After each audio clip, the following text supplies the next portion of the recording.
Hello, and again, welcome to Bit Depth. I'm Santiago Ramones. Next to me is Mac Siegel. Thank you for doing this with me and letting me be self-indulgent for my stuff. Although you're usually here for the self-indulgent stuff. Yeah, it's kind of become my role. And I am honored and flattered. Well, thank you. So today we're talking about Ghostly, which is track 5 of the album. So I guess your first impressions and then whatever questions you got. I really like it. I think that there's without just doing like a synopsis of the song, it's just a really fun like development of a couple of harmonic ideas and then textures and vibe. And it's just dripping with vibe. There's a lot of vibe and I really like it. I'm down with that.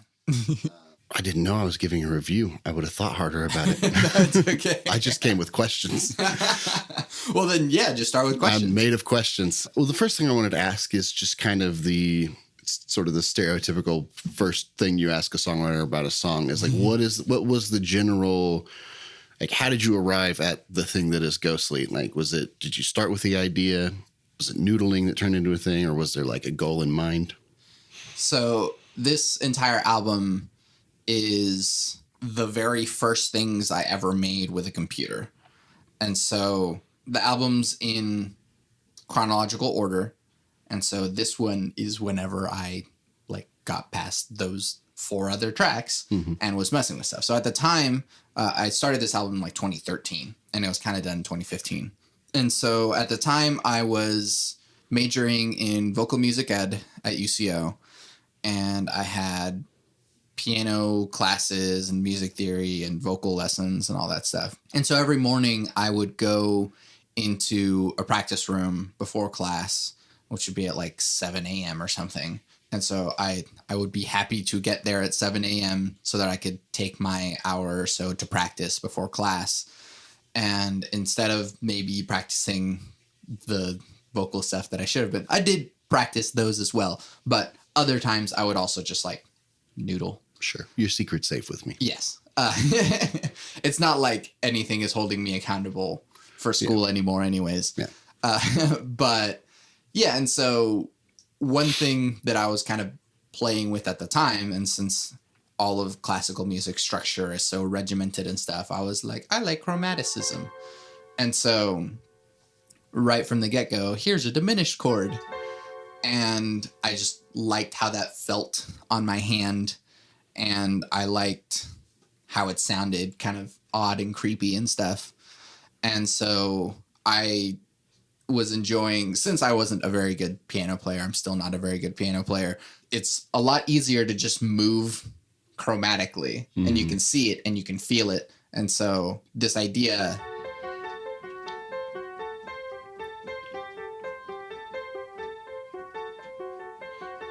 would kind of grow out of that from the noodling and just kind of playing with this chromatic movement, playing with these weird sounding chords that weren't even really chords. I didn't think of them as chords. It was just a series of notes that sounded interesting together. And so I would just kind of move around with that.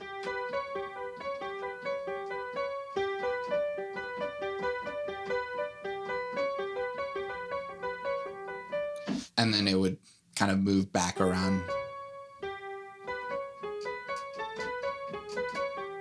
and kind of play with that chromaticism and not really have to be worried about being in a key, but just making sounds. And that was really the foundation of, hey, let me just express creatively rather than be focused on trying to make something on purpose. I was going to ask, I told you earlier I came with like 3 questions because I knew we were going to branch off and go on lots of different things. Yeah. And this was not one of those, but I was going to ask about kind of the harmonic structure of it, because it's not, if you were to like pick it apart, it's not simple, but it never gets bigger than 3-note chords. I was kind of wondering where, like how that fits with some of what you're doing now and some of the more complex, ambitious things. And it's like, where does this song fit in that development? I think it's like, since it was just an experimentation of not worried about harmony or a key or whatever it might be. This experimentation with just doing anything is kind of what allowed me to kind of shrug off the regimented feel that came from studying classical music and studying music theory. And so everything kind of comes back around.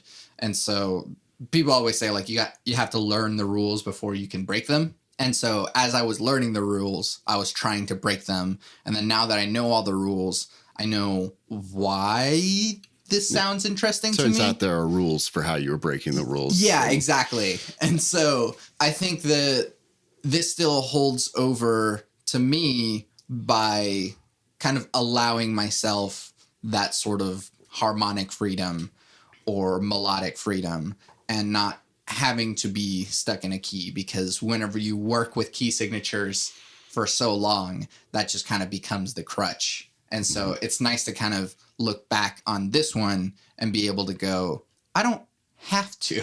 And so I can just play whatever I want. Another one that I played with at the time was another chromatic thing.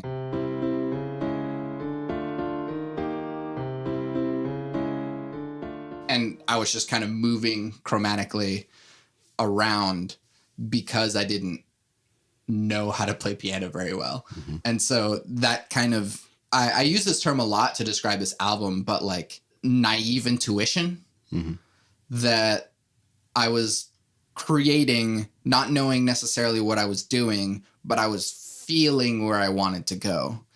And it's tough whenever you keep doing music and you kind of lose that naivete because you know too much now. And so like everything kind of informs what you're doing. And so with this, I'm able to kind of tap into that and know that I'm capable of doing that sort of stuff and allow myself that sort of freedom. And so, yeah, harmonically, it's like, here's a diminished chord, here's like a suspended chord, here's a major chord with a flat 5, here's a major chord. And I can pick that apart and analyze why that makes sense. But really, whenever you're just looking at it on your hand, it's just I'm just moving stepwise, and that's what makes sense. And so it's nice to have the balance between here's a very intentional chord structure sort of thing, and this just feels nice on my hand, and I like how it sounds.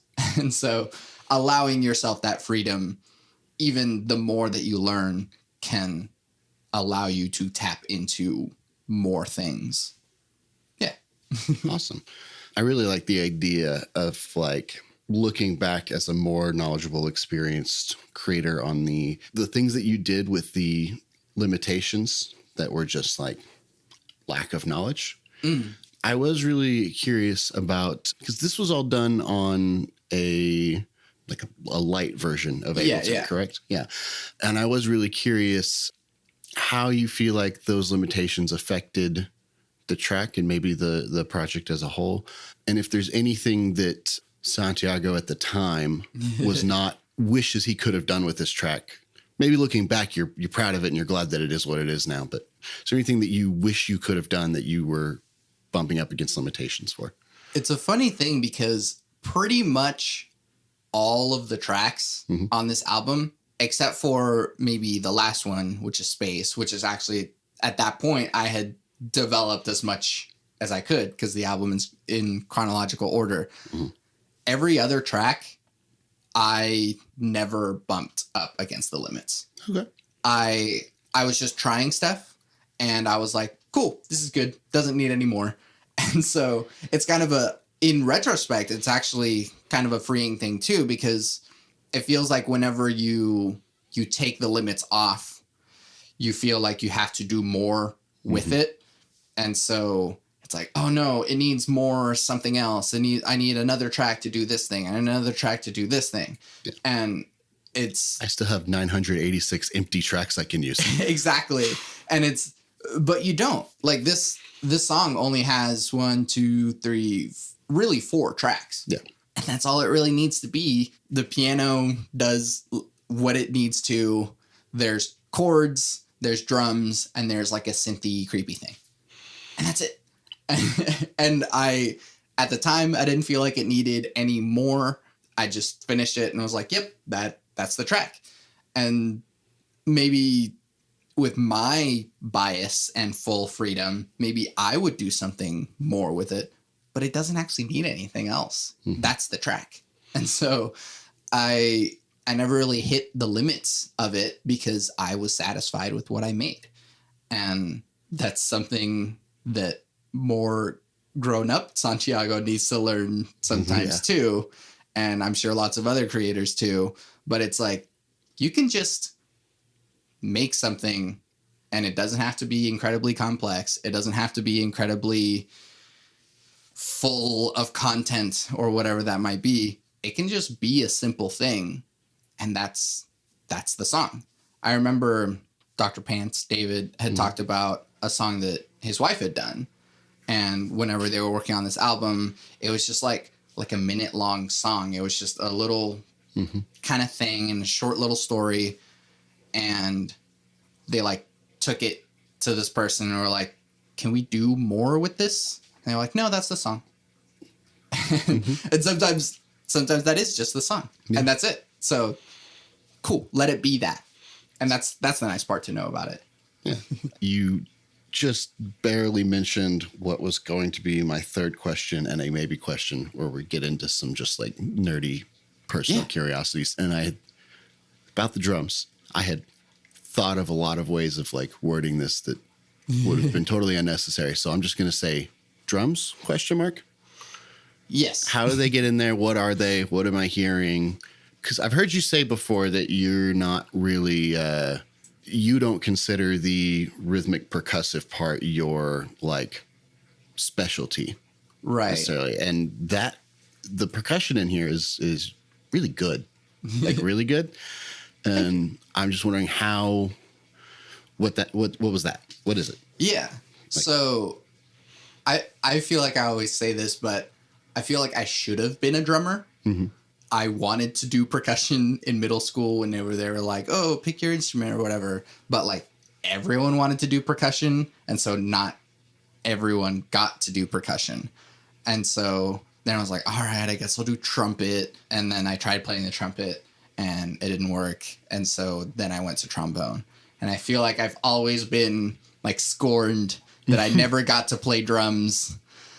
But in a weird way, what I lack in my ability to physically play drums, I feel like I've always had like a sense of what I want the rhythm to do. Mm-hmm.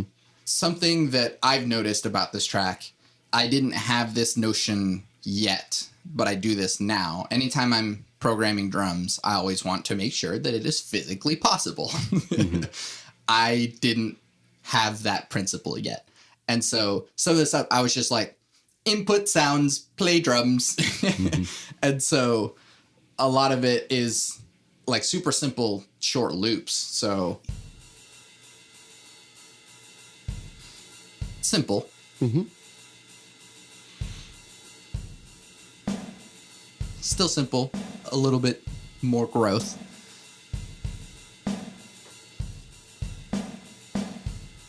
Movement.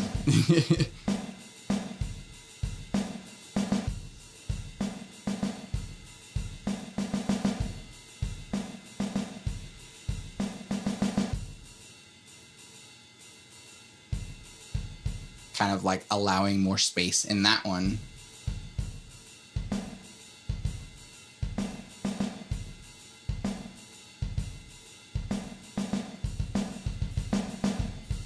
This is a lot of kick. I just love this one so much specifically. It's so good.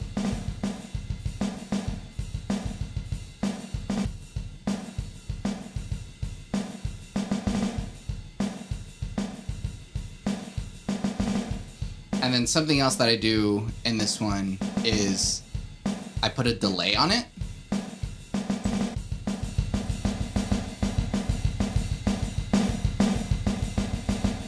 And that just like, it doubles everything and it just makes it so much more frantic. Yeah.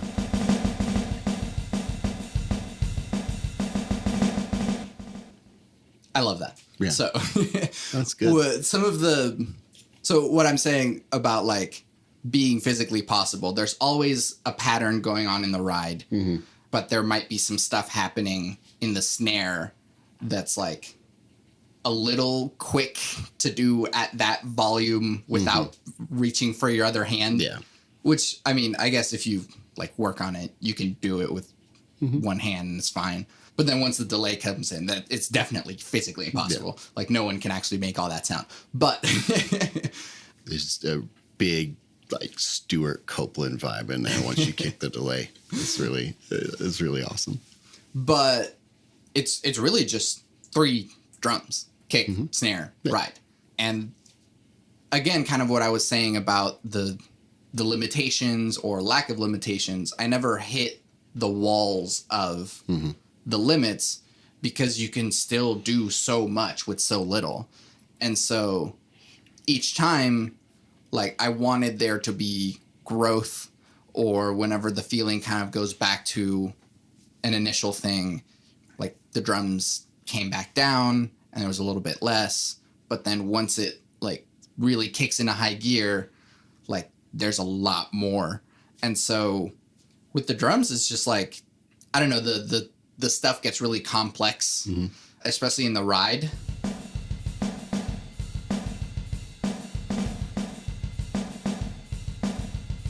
So, I mean, it's like, it's kind of like a double thing in there, but that rhythmic complexity and how it kind of leans into the beat, I think is what I was going for. Yeah. And again, intuitive naivete, I was just kind of feeling out what felt right for the moment. And so in a weird way, it's like, I wish I was a drummer. And so this was sort of my opportunity. This is actually the first track on the album that has drums. And so, I don't know. I think it was the first time that I was messing with drums and like allowed myself to do the stuff that I always wish I could play. Yeah. And maybe now I can try to learn to play if I had a drum set, but yeah. That idea of making, or even just giving credence to the idea of trying to make it something that would be playable, really, that's something it took me a long time to even figure that out. And in this track, when you solo it, it's obviously like programmed drums, but you could almost be convinced when it's all in the mix that it's not in a few parts. And it's not the dynamic, and it's not this like rhythmic looseness because it's loops, but it's just, I think it's just the realism of thinking, what are the hands doing, and putting everything there. So I really enjoyed that in particular. Creepy synth, ? Creepy synth. Yes. So that is. But I noticed it about halfway through the song on like my third listen. Sure. And yeah. So I don't claim to be using any unique, interesting sounds that I build from scratch. This was me messing around in Ableton. This was an Ableton preset. Okay. Like, there's nothing. And I feel like maybe, again, now with my producer knowledge and all this stuff, it's like, oh, maybe I could have done something else, or maybe you should build your sounds from scratch, because if you're using presets, then someone else could do that sound. I don't care. I didn't care. Yeah. And so this is, if you have Ableton Live Lite or however full of a version, this is Seashore Pad. It's one of the pads that is built in Ableton.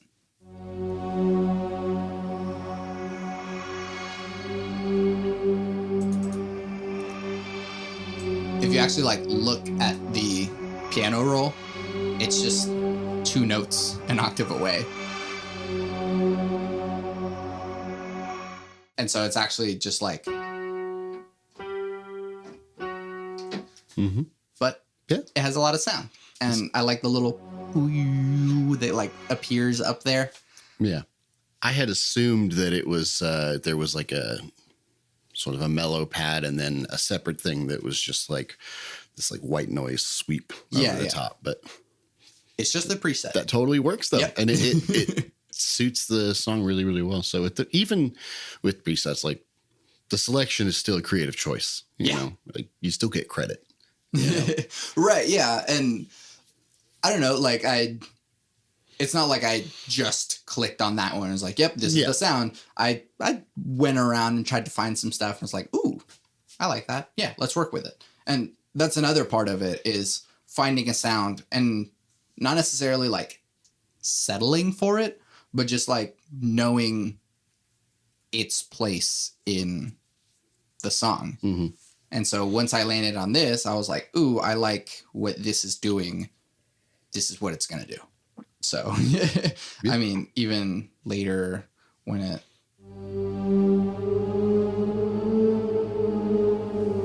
gets a bit denser. Yeah. But again, it's still not doing very much. It's just octaves on that bottom note from the piano part. Yeah.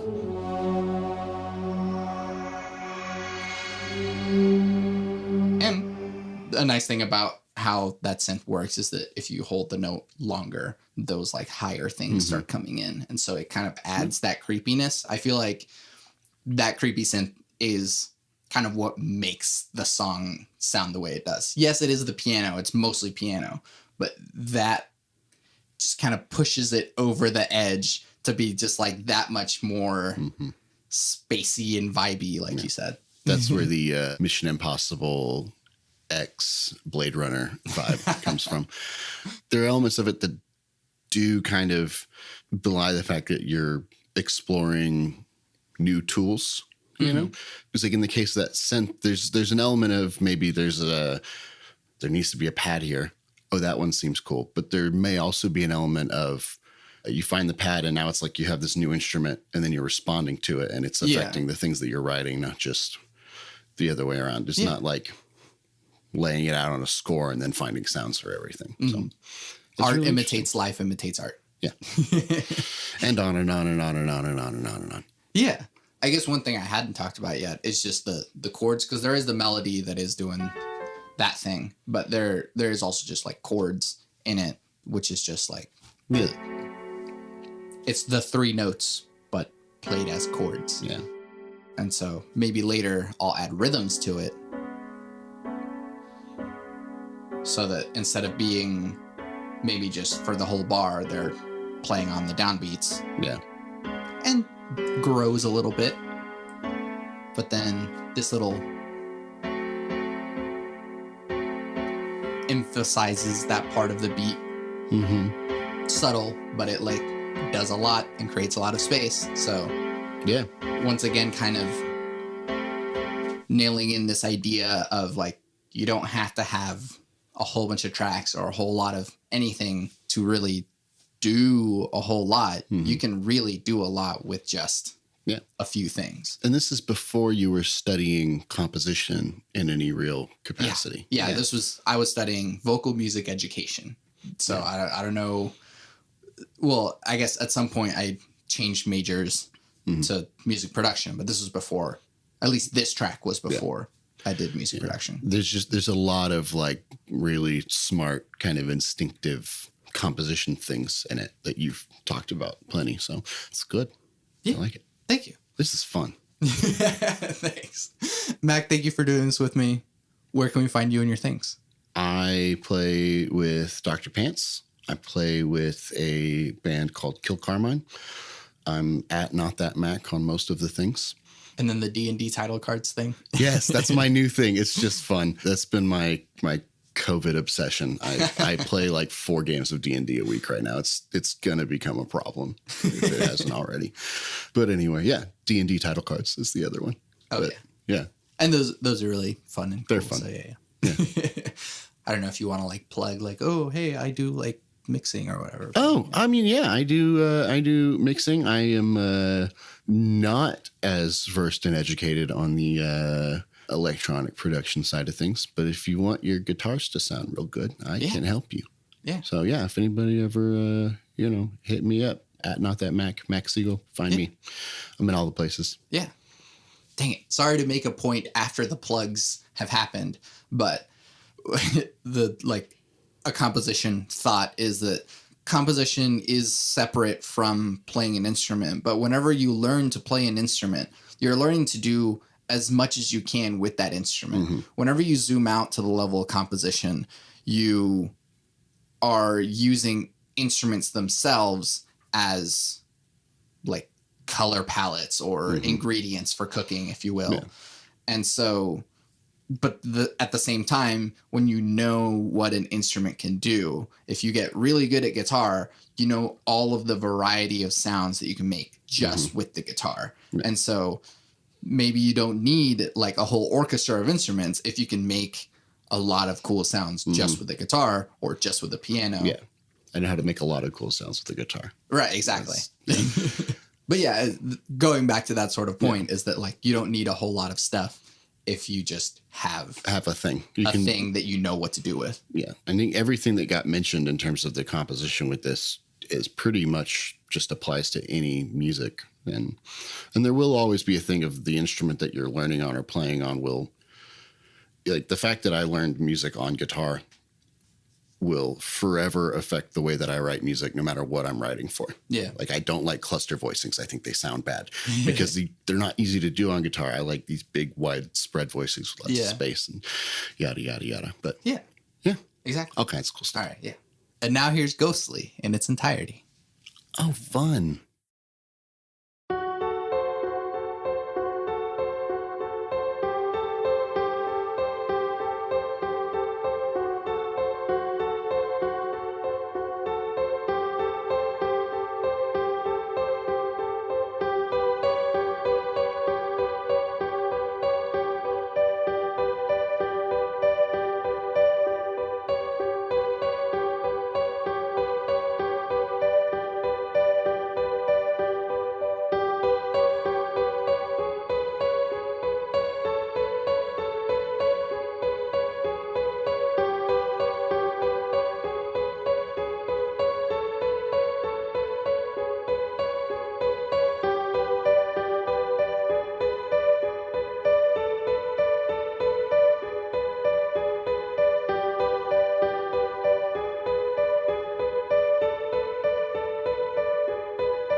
You can find everything that I do on my website, santiagoramones.com.